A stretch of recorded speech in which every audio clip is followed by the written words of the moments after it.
Thanks to All Recipes member Mrs. Bain, who submitted this recipe for salami, cream cheese, and pepperoncini roll-ups.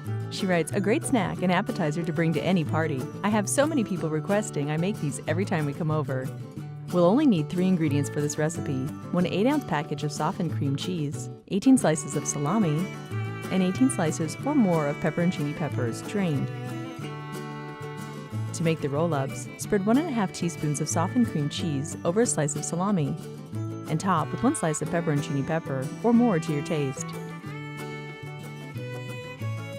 Roll the salami around the cheese and pepper and secure with a toothpick.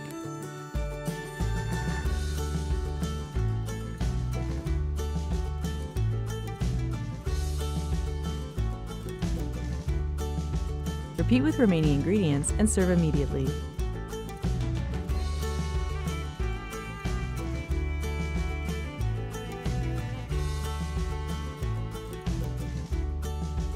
All Recipes member Common Sense says, I had these salami, cream cheese, and pepperoncini roll-ups at a party recently, and it was a smash.